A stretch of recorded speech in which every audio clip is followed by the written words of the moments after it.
taking 5 puppies to São Paulo for their new families. Today, folks, they were all so well behaved inside the crate in the car. After spending one last night together, getting into lots of mischief and fun at my house, my goodness, they tired out their little bodies with 2 kilos of ear and went to sleep all snuggled up together one last time in the bed. The next morning, the garage smelled like a stuffy chamber pot from so many kibble. Imagine a really stinky smell. But even with that stink in the air, they were really happy to see the humans after a night of rest. And then the loading of puppies into the car began. Since there were 5 Thunderdog inhos hitting the road, we put 3 in one crate and 2 in another. The best thing we did was buy that huge crate, made especially for dogs, because honestly, I don't know how else we could take this bunch in the car without crating them. Just imagine these little troublemakers loose on the seats. And on the floor of the rental car, oh man, that would have been a disaster. At first, they were really whiny and scared, which is understandable.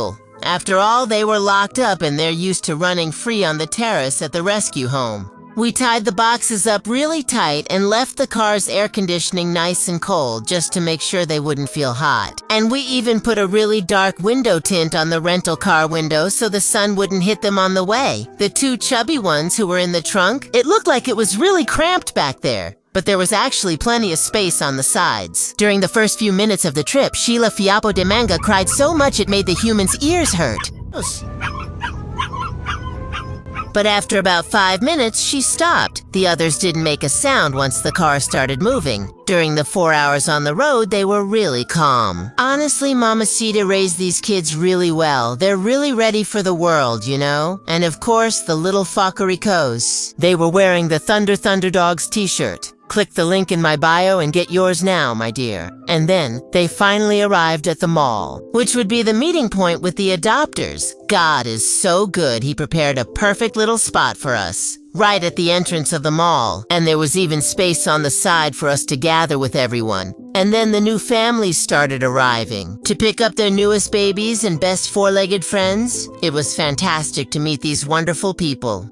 We handed over each Thunderdog with peace in our hearts, knowing that they will all be very well taken care of. It was beautiful, it was moving, a huge sense of accomplishment, and more little lives saved and spared from the dangers and cruelty of life on the streets. Of course, my heart was torn between missing them, sadness, emptiness, and happiness. But gratitude overcomes any feeling of anguish that might arise. We get really attached to the little animals we have the honor of caring for. But it's for this exact moment of adoption that we rescue these wonderful beings. After all, if it weren't for adoptions, we wouldn't be able to keep saving so many lives because of the lack of space, resources, and time. We cared for them, protected them, fed them, and taught them. We watched them grow, and now we see them leave. It hurts, it really does. The longing comes even before the car turns the corner, but along with it comes immense joy, a quiet peace, that deep feeling of a job well done. They're not leaving. They're going to live,